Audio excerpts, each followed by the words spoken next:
Boa noite. Em menos de 8 horas, o esquadrão antibombas da Polícia Militar precisou entrar em ação 2 vezes nesta sexta-feira na capital para atender ocorrências envolvendo supostos artefatos explosivos. A primeira foi ainda na madrugada, no centro de Manaus. Já a segunda deixou o trânsito bem complicado em várias avenidas da cidade. Eram por volta das 11h30 da manhã, quando a Polícia Militar foi acionada por pessoas que estranharam a presença de uma mala embaixo de uma das escadas desta passarela na Avenida Djalma Batista. Por se tratar de um objeto suspeito, o Grupo Marte da Polícia Militar, especializado em manejo de artefatos explosivos, foi chamado para atender a ocorrência. O objeto era uma mala e no seu interior tinha alguns materiais de origem desconhecida que nós concluímos que se trata de um objeto suspeito. Não é normal uma mala, uma bolsa abandonada próxima à passarela ou, enfim, tem várias formas de um objeto se tratar de suspeito. A polícia teve bastante trabalho para isolar o perímetro, que fica em uma área de grande movimento de veículos e de pessoas. Só 2 horas depois do chamado é que o Marte entrou em ação. Primeiro com um militar vestido com uma roupa especial feita de chumbo e depois com um robô antibombas. O objeto foi detonado, mas a presença de explosivos ainda vai ser investigada. E esta foi a segunda ocorrência parecida nesta sexta-feira. Pela manhã, um chamado veio do centro da cidade, onde 2 objetos suspeitos também foram detonados. A ocorrência do centro eram 2 objetos suspeitos também, que foram deixados na Avenida Lobo da Almada. Então, nós também fizemos os procedimentos similares ao que fizemos aqui hoje, e os objetos foram desmantelados e o local foi isolado para a perícia, assim como está sendo feito aqui. Este homem, que passava por um dos locais no momento da ocorrência, lembra que falta menos de um mês para a Olimpíada e diz que fica assustado com esse tipo de ameaça. Se for um caso real, assusta todo mundo, não é só a mim, não. E após denúncia anônima, a Polícia Militar prendeu um homem na noite de ontem portando armamento pesado no bairro Santa Luzia, zona sul da capital. Na casa dele foram apreendidos uma granada, grande quantidade de munições, além de armamento de grosso calibre. Começou a valer hoje a lei federal que obriga os motoristas a trafegar com os faróis acesos durante o dia em todas as rodovias do país, inclusive as que cortam trechos urbanos, como no caso de Manaus. Mas esta manhã muitos condutores ainda não estavam cientes da nova legislação. A M450, mais conhecida como Avenida do Turismo, mas é uma rodovia que liga o Aeroporto Internacional Eduardo Gomes à Ponta Negra. Passo primeiro, segundo, o terceiro, o quarto é de perder a conta o número de carros trafegando pela rodovia estadual com o farol apagado. E já é lei, viu, cometer este tipo de infração é multa média, R$ 85, e o condutor ainda ganha 4 pontos na carteira. Atenção mais que redobrada, porque existem rodovias que cruzam a capital. A partir da rodoviária, o motorista será obrigado a usar o farol baixo em toda a extensão da Torquato Tapajós. A partir da cabeceira da Ponte Rio Negro, o motorista será obrigado também a usar o farol baixo em toda a extensão da M070. Também quem for para o distrito industrial, ali a estrada da Ceasa, que vai para a Ceasa, a Bola da Suframa, Ceasa ali, tem que obrigatoriamente usar o farol baixo. Trafegar com farol aceso tem um motivo. Deixa o carro mais visível, principalmente aqueles de cores claras. E tem mais um detalhe que o motorista precisa ficar atento. Agora, não confundir o farol baixo com a luz de posição ou aquele farolete. É a luz baixa, que é a mesma luz que o motorista usa durante a noite. Agora, para evitar o desconforto de mexer com um ponto sensível, o bolso, a melhor dica é sair de casa com o farol aceso. Vai que você, distraidamente, entra na rodovia. A Procuradoria-Geral do município ingressou na tarde de hoje com ação judicial no Tribunal Regional do Trabalho pedindo o cancelamento da paralisação de 70% da frota do transporte coletivo de Manaus, programada para a próxima segunda-feira.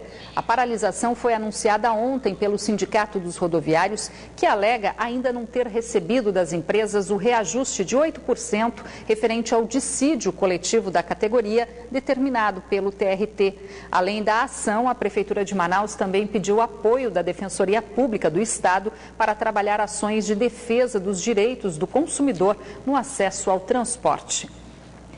O Tribunal Regional Eleitoral anunciou hoje que cerca de 350 diretórios municipais de partidos políticos não estão regularizados por falta de um CNPJ.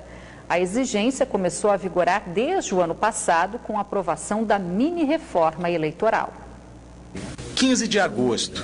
Esta é a data limite para os diretórios municipais dos 62 municípios do Amazonas apresentarem ao TRE o número de inscrição no Cadastro Nacional de Pessoa Jurídica, o CNPJ. A medida é prevista no artigo 35, parágrafo 9º da mini-reforma eleitoral, aprovada no ano passado. Antes da mini-reforma, a exigência era apenas para os diretórios estaduais e nacionais. Até o dia 15 de agosto é o prazo final do registro de candidatura e quem não tiver a documentação em ordem, incluindo o CNPJ, não vai poder realizar esse registro. Então, obviamente, o candidato não vai poder concorrer às eleições de 2016. A lista dos partidos que precisam apresentar a inscrição do CNPJ no TRE está disponível na internet, no portal do Tribunal. O endereço é tre.am.juiz.br. A preocupação do TRE é que o processo para a retirada do CNPJ é demorado e pode levar até 3 semanas. Nós queremos que seja regularizado quanto antes, porque nós sabemos que demora você tirar um CNPJ e não adianta o candidato querer vir no último dia, no dia 15, querer fazer os registros que, infelizmente, não vai poder tirar. E não adianta também ele querer tirar o CNPJ no dia 15 de agosto, porque você não vai conseguir tirar um CNPJ no último dia. O Tribunal Regional Eleitoral acredita que hoje, pelo menos 3.500 candidatos só no Amazonas não poderiam participar das eleições este ano por conta dessa pendência. A maioria nos municípios do interior.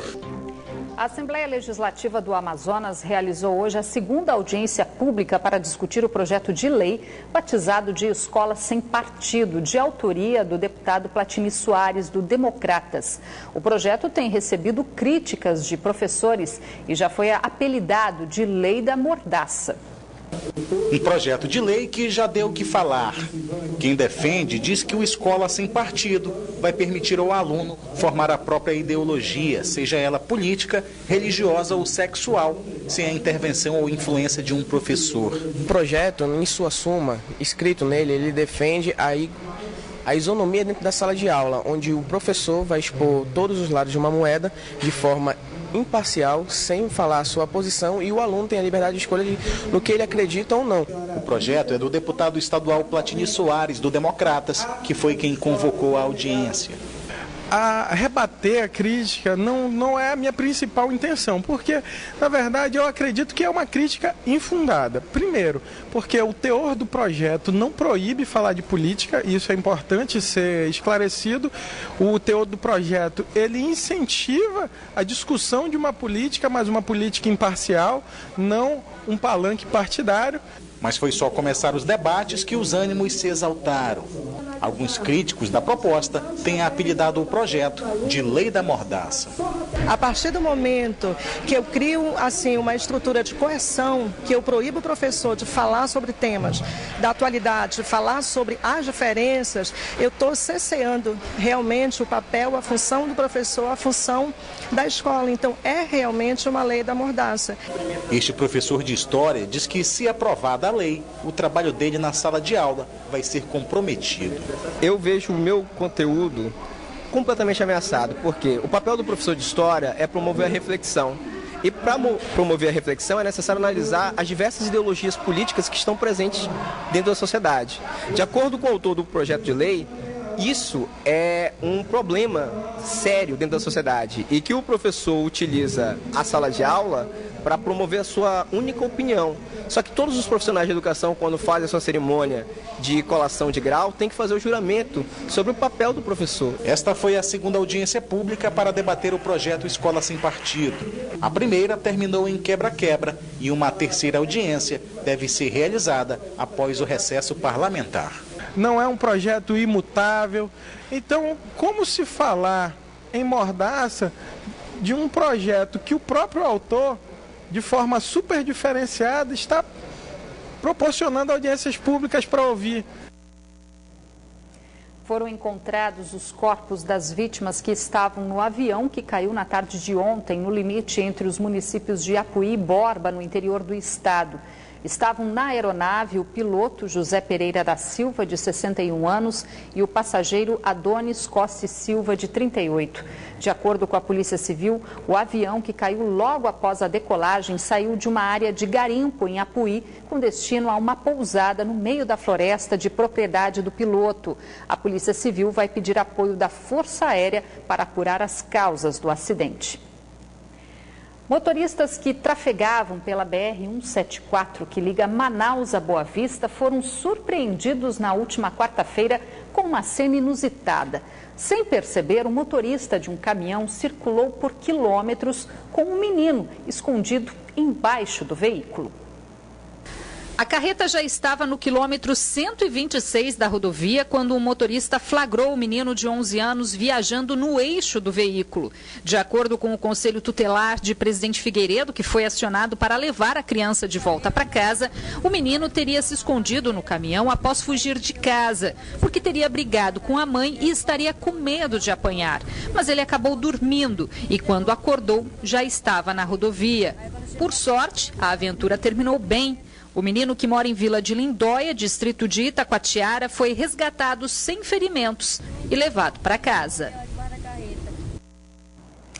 A Superintendência de Desenvolvimento da Amazônia entregou nesta sexta-feira mais 5 laudos de incentivos fiscais que totalizam cerca de 10 milhões de reais para empresas que operam aqui no Amazonas. Esses documentos são laudos da Superintendência de Desenvolvimento da Amazônia que vão beneficiar 5 empresas instaladas no Polo Industrial de Manaus. Conseguimos mais 7 aprovações de laudo de isenção de redução do imposto de renda da pessoa jurídica para 5 indústrias aqui do Polo Industrial de Manaus, que vai representar um benefício de 8 milhões de reais por ano.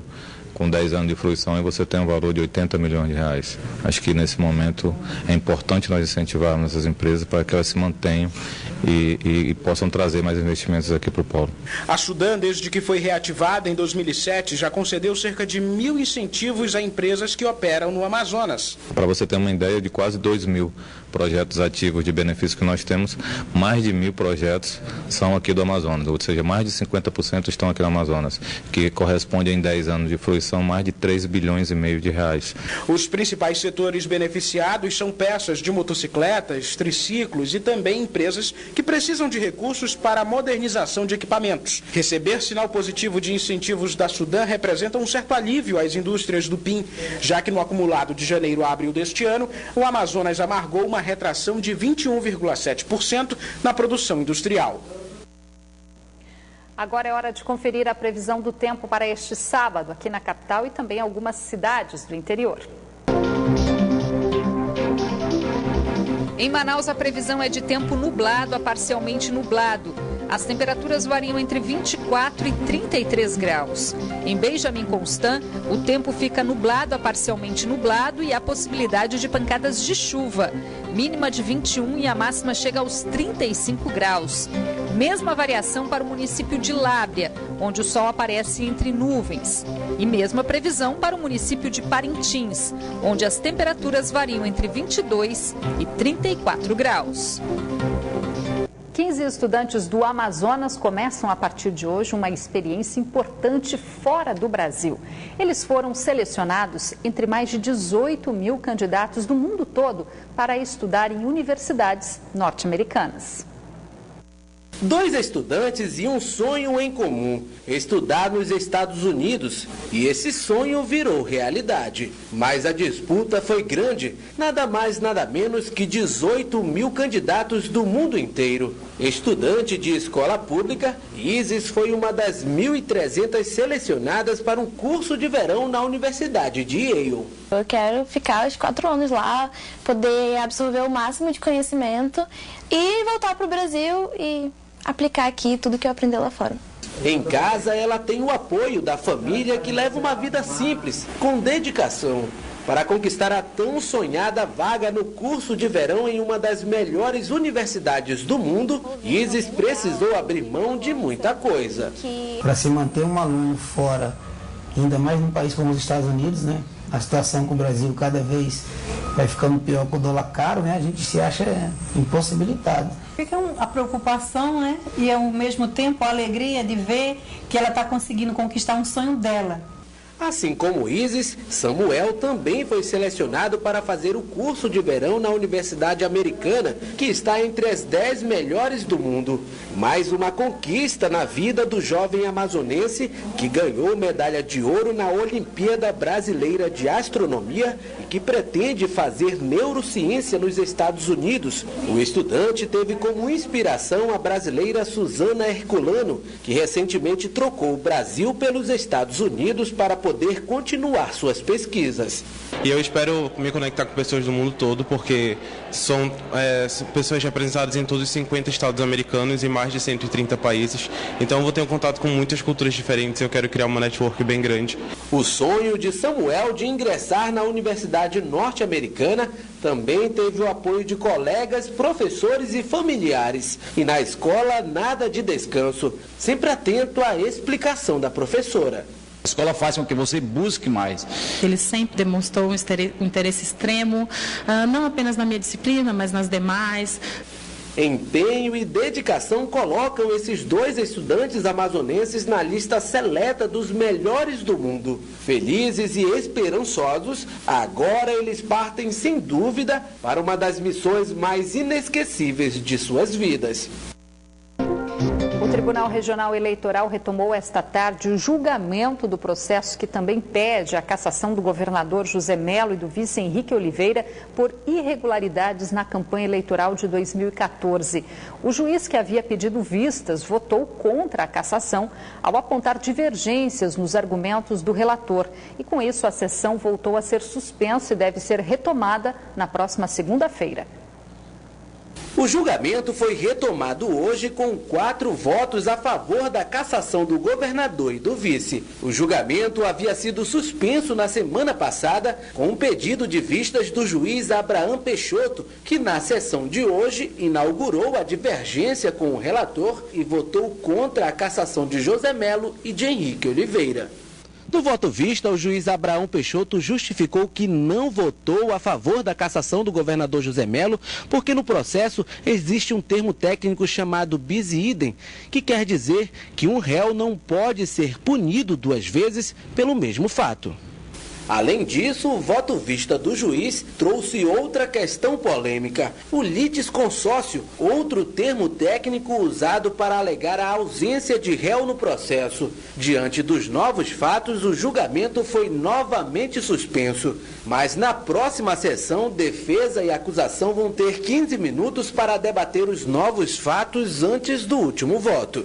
Essa questão de litisconsórcio passivo necessário em AIS é uma questão absolutamente vencida no Tribunal Superior Eleitoral.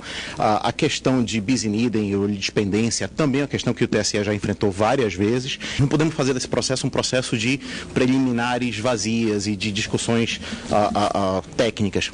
Bem, o posicionamento do voto divergente indica irresponsabilidade. Quando eu falo em irresponsabilidade, eu falo em ausência de culpa e, portanto, a ausência de culpabilidade do governador em relação ao que aconteceu no Viver Melhor. A previsão é que o julgamento seja retomado na próxima sessão do TRE, na segunda-feira, dia 11 de julho. Começa daqui a pouco a 36ª edição do Arraial do CSU do Parque 10, no espaço revitalizado, que também vai ser palco do Festival Folclórico do Amazonas. São esperadas mais de 2.000 pessoas por noite. Caio Fonseca. Já são 36 anos de Arraial do CSU e daqui a pouquinho começa mais uma edição. Já tem gente trabalhando por aqui nas suas barracas, daqui a pouquinho vai ter muita guloseima por aqui. E claro, Arraial do CSU vai ter quadrilha, vai ter muita comida gostosa, parquinho por aqui para as crianças, parque de diversões. Aqui ao meu lado, Alfredo Itassucê, que é presidente da Associação Comunitária do Conjunto Castelo Branco 2. Presidente, começa hoje e vai até o dia 7 de agosto, mas o Arraial do CSU, ele é dentro de uma data diferente, porque daqui a pouquinho aqui nesse palco também vai passar o pessoal do Festival Folclórico do Amazonas. O que ficou acertado desde o começo do festival é que serão 18 dias que vão ser realizados pela coordenação do CSU do Parque 10 e 12 dias pela coordenação do pessoal da Bola da Suframa, que é a categoria bronze e a categoria prata, que vai ser disputada aqui no CSU do Parque 10. 36 anos de história, hein, seu Alfredo? 36 anos de história, 36 anos de festa, 36 anos a comunidade tendo uma renda extra, que é mais voltado para isso, que a comunidade realmente possa ter uma renda extra. E ao mesmo tempo as nossas comidas típicas, né, que são variadas, nós temos aqui de tudo que você imaginar que envolva a parte festiva, que é nossas festas juninas tradicionais, as comidas das mais variadas opções. Perfeito, muito obrigado, viu, senhor Alfredo? Só lembrando que o Arraial aqui do CSU começa sempre a partir das 19 horas de segunda a domingo, não para, até o dia 7 de agosto. Caio Fonseca para o Band Cidade. E em agosto, a Band estreia uma novidade, é o de X Factor Brasil, um dos realities de maior sucesso que já revelou grandes talentos da música mundial. A seleção dos participantes será neste fim de semana e o Amazonas vai estar representado por um jovem que ainda na infância mostrou que tinha dom para a música e agora sonha em poder ser revelado para todo o país. E pisar nesse palco é o sonho de muitos artistas anônimos no mundo inteiro. E agora os brasileiros também terão a oportunidade de mostrar seu talento no The X Factor Brasil, que estreia na tela da Band em agosto. O programa é um dos mais bem-sucedidos realities musicais e já revelou grandes talentos da música mundial, como o grupo One Direct. E tem amazonense selecionado para a fase de audição do programa, que acontece neste fim de semana. Fabrício Mendes será o único representante do Amazonas a participar dessa fase. Preciso demonstrar pra ela que mereço seu tempo pra dizer um pouco das ideias novas, lugares de onde viajei. O talento musical do amazonense foi descoberto ainda na infância, quando frequentava o coral da Igreja São Sebastião, no centro de Manaus. A música na vida dele foi criando raízes e aos poucos vem se tornando realidade. A música, ela só vai tocar se você cantar com todo o seu ser, com toda a sua vida, com toda a sua história, trazer toda uma emoção para dentro daquilo. E é isso que eu vou procurar levar, aquilo que eu tenho de mais bonito na minha alma, a linguagem da minha alma, através da música. Se cumprirá, o teu amor me sustentará. O sonho de mostrar o talento para o mundo inteiro chegou. O programa pode ser a maior das oportunidades da vida do artista, que promete fazer bonito. Então eu começo a sentir no meu coração como se o estado todo fosse assim me abraçando e me dando forças, né? O programa The X Factor Brasil estreia no dia 4 de agosto. Serão 26 episódios à procura do maior talento do Brasil. E o amazonense Fabrício Mendes pode estar lá, representando com seu talento todo o estado do Amazonas. Bob de Japão, tipo na viola, humildade de quem sabe onde quer chegar. Boa sorte para o Fabrício. O Band Cidade de hoje fica por aqui, mas continua na internet. Você pode acompanhar outras notícias pelas redes sociais, Facebook e Twitter da Band Amazonas. E para rever nossas reportagens, acesse youtube.com/Band Amazonas, no link vídeos. Você acompanha agora as notícias do Jornal da Band. Um ótimo fim de semana para você. A gente volta a se encontrar na segunda. Até lá!